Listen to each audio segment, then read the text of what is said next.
Welcome to the Wrestling and Rumor Mill. Here, new segment I got for you guys. I'm gonna drop this daily, dropping every single day, 7:30 p.m. Eastern time, Monday through Friday. Gonna pick some of the biggest stories, news, and rumors going on during that specific day. Today, Monday, April 19, 2021. Gonna go over some of the biggest stories going on right now. Read the stories to you guys, give you guys my opinions on them. Let me know in the comment section below what you guys thought of some of the stories, what your opinions are on some of these articles, if they differ from mine, if you agree with me. So let's get into it. Before we do, mind you guys, hit that subscribe button before it hits you first. All right, so let's get into this. First story of the day is the wrestling industry reacts to last night's biography of Stone Cold Steve Austin that debuted on the A&E network. So I watched it last night after it aired. I thought it was tremendous stuff. It's a real good in-depth look into Austin's personal life that you don't really get to hear too much because he's a very private guy, but it's good stuff to watch when you get to see it. It's very well done. They had a lot of people on it. Bruce Pritchard, The Rock, Mick Foley, a lot of guys in this documentary, even Vince McMahon himself, The Undertaker. So everybody's praising it from last night. You have here Mick Foley, who was in it, tweeted several times. One tweet, "This Austin bio is so freaking good." Jim says right here, Jim Ross assured a fan that A&E doc series wasn't BS, and it definitely wasn't.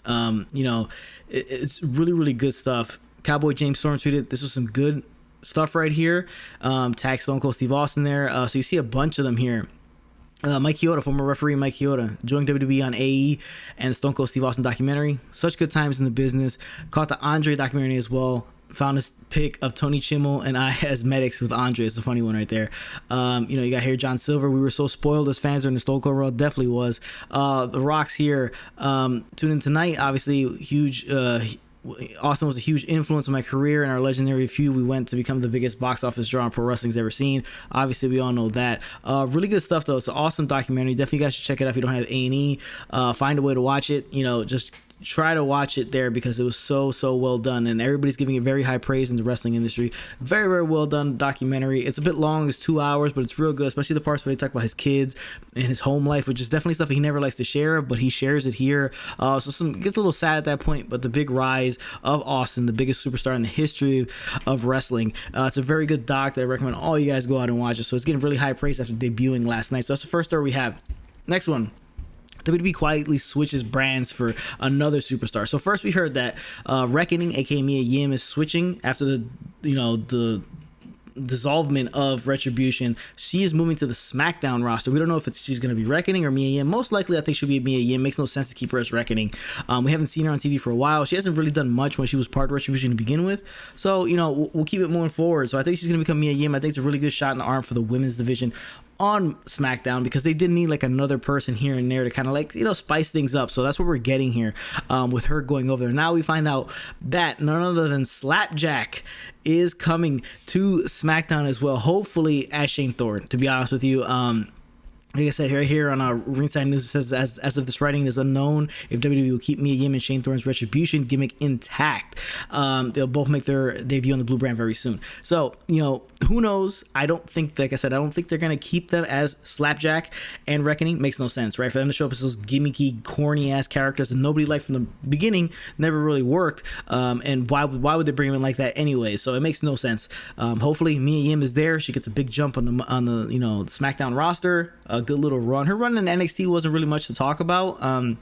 Maybe she'll get a good run here. SmackDown needs women in the roster. They're missing a lot of people, so it will help a lot. Mia Yim gets in there, revamps that roster up. Shane Thorne, bring him in there, have him do something. Who cares? I mean, he could be a guy, maybe just an enhancement guy or something like that. We could see Shane Thorne do something. Maybe he gets part of a tag team as another tag team on SmackDown because WWE's main roster is very short on tag teams at the moment, especially Monday Night Raw. But two guys moving from Raw to SmackDown. Interesting to see though. Mia Yim is in a relationship. Obviously, she's engaged with Keith Lee, who hasn't been on the roster for a while. He's a Monday Night Raw guy. When they start touring again, are they gonna do a superstar shakeup when maybe Keith Lee goes to SmackDown? I think he's probably better suited on SmackDown, to be honest with you.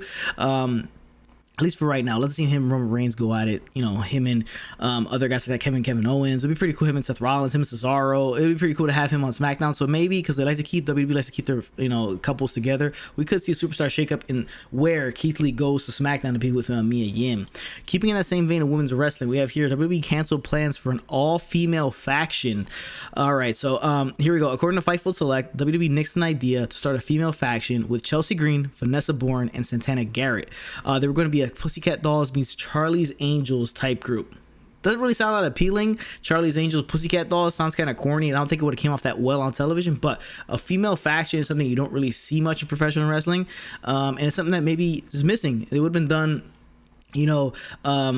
it doesn't really say if it was going to be done on NXT or if it was going to be on the main roster, but it definitely could have been done on the main roster. I think it would have been interesting to see it happen. So Chelsea Green had debuted in the main roster, got injured, but again, she got released already, so it's obviously never ever going to happen after they nixed it the first time. Zatanna Garrett's still there. She appears every once in a while. I think she has a legitimate contract with WWE. And Bourne was called. It says right here, Bourne was called up to the main roster in 2020, but she hasn't been used. It would have been an interesting stable, and maybe not the whole gimmick itself would have worked that really well, but maybe just a female faction and maybe starting some female factions could help, especially in the tag team division on the main roster, because it's extremely weak, the tag team division, and I think it would maybe give it a shot in the arm, honestly. But next story here. Everybody's favorite, Cody Rhodes, says there's no chance, almost no chance, that he will turn heel. All right, that's interesting. He goes, literally almost no chance, my friend. After so this person right here would leave a tweet. He would say, literally almost no chance, my friend. After a decade of honing my skills at this and at least 3 to 4 years of such a strong and growing connection with my fans, I'd be a fool to throw it away and swim upstream. So he's saying he's never going to turn heel. This could be, we've seen him heel before, so it's not like he's like John Cena where you kind of never seen a heel John Cena really for the most part in the main roster on the main television. The prototype technically kind of was like a heel character, kind of. So we saw John Cena as kind of like heel when he was rapping in the beginning. It was a little bit of a heel character, but not really. But just this main run was never really heel. So we have here, after we got big high heels and heels, so we have here Cody, who's maybe the biggest babyface in AEW, him and Darby Allin. Moxley, those guys are huge baby faces, but I think Cody Rhodes is one of the best baby faces in professional wrestling. Send your hate tweets there or your hates in the comment over that statement, but I do think he is one of the best baby faces on the planet right now. It doesn't make sense to turn heel now, but I don't think he should say he'll never turn heel. I think everybody should eventually turn heel, especially when they're really hot. Some of the mistakes they made with John Cena, which brings us directly to our next story. Jim Ross laments WWE never turning John Cena heel. So we're here on a recent episode of Grilling JR. Jim Ross talked about coming back to WWE to call WrestleMania 27 in Atlanta, Georgia. The main event, obviously, The Miz versus John Cena there for the championship. This event was historically known for the night WWE started to plant the seeds for The Rock and John Cena's 2-year run at WrestleMania main event matches against each other. On the night, we saw The Rock help The Miz to defeat John Cena in the main event, and then the next night, both stars accepted a match for next year's WrestleMania. We all know that. Throughout the Rock and Cena storyline, Cena was heavily booed by fans, but was still kept as babyface. Ross talked about WWE and Vince McMahon refusing to ever turn John Cena into a heel, saying it was something he never understood, which is a lot of us never understood that one. The thing that's always been funny to me is that Cena never turned heel, Ross said. There's where my brain fart starts. Why didn't we do that? Why was that not done? I've heard John didn't want to be a heel. I don't really believe that one. I just think Vince felt like he was such a pristine babyface, but if you listen to the audience, there was a long time there where he wasn't a pristine babyface. It makes a ton of sense. He was booed a ton. People started just hating John. It was actually became cool to boo John Cena. So like maybe around towards the end of John Cena's like last run, it's fun to boo him. A lot of people have respect for him. They just boo him just because it's fun to do so. But he got some moments where he was really hated by fans, so it was like it never made really much sense why they didn't turn him heel. I guess assume from money wise and the Make-A-Wish stuff and everything like that, but not like kayfabe nowadays is really nobody swears by kayfabe anymore. Ross said the crowd was ready for Cena to become a heel, just like they were ready for Roman Reigns to become a heel this year. Roman Reigns, they picked the perfect time to turn him heel because everybody hated him so much and they built so much hate behind him that when everybody saw him as a heel, we just all immediately jumped up and cheered because of that fact. So they did it at the right time with Roman Reigns, and I think they passed their time obviously with John Cena. JR said it was crazy to see how much Cena was being booed by the fans, but they should have made the change on the fly. It was timely, JR said. The audience more often than not will tell you what they want to buy. They will tell you what aisle to go down with your shopping cart and tell you what is in your cart to take home. You just listen to the reactions. I was always amazed that Cena got booed so much. Cena getting booed was a lot like Roman Reigns getting booed whenever he was just getting rolling. And now there's a reason to boo Roman Reigns because thanks to Paul Heyman, he's become a significant anti-hero. He's a heel. He's a damn good one. The Cena thing, I never quite understood why we didn't pull the trigger on that deal. Ton of sense there from JR. Obviously, he was in the backstage, involved with a lot of this stuff. It didn't make much sense. That run against Cena, against The Rock, they should have probably turned Cena heel there. Made the most sense because obviously Rock is the de facto babyface. Nobody's gonna boo The Rock for the most part. Majority of people aren't gonna boo him because they feel so fondly about him. He's a mega movie star, so why boo him? Makes no sense whatsoever. So that was probably their best shot to maybe turn him heel. It could have gotten him a hell of a run too as well as a heel at that point. Who knows? It could have been, heel John Cena versus babyface Roman Reigns a few times because they did cross paths. We could have seen that. There's a lot of interesting situations we would have got to. We probably would have had a more rapping John Cena if he went heel, maybe pull out of those raps out, those freestyles. Who knows what John Cena as a heel would have actually looked like, but it would have been awesome. But we'll never see that go down, especially not now, him being a part-timer. They would never kind of go back and just turn him heel for no reason, especially him being a part-timer. Next thing, Warner Media and Tony Khan tout recent AEW Dynamite rating success. Warner Media issued a press release this afternoon to tout rating success of last Wednesday, AEW Dynamite episode on TNT, which was the first episode to air after WWE NXT moved to Tuesday nights on the USA Network. As noted, last Wednesday's episode of Dynamite drew the largest audience as the debut episode of October 2019. The show drew 1.219 million viewers with a 0.44 rating in the 1849 demographic. Warner touted how week 80 of AEW Dynamite was the most watched episode of the year among all key demographics. AEW president, CEO, general manager, head of creative Tony Khan provided comments in the release and said the company is grateful for the support of its fans. Khan added that now is a great time to be a wrestling fan and join the AEW revolution. Here it says right here, we're always grateful for the support of every wrestling fan who watches AEW. Last Wednesday's audience was over 1.2 million viewers, was an important milestone for our company and for every one of our fans, including the viewers who've been with us from the beginning, as well as new fans who joined us for the first time. It's a great time to be a wrestling fan, and then great time to join the revolution and join AEW every week on TNT. Interesting here, you see here, TNT's AEW Dynamite achieved great numbers during last Wednesday's episode on April 14th, which ranked as the show's most watched episode since the series launched on October 2nd, 2019.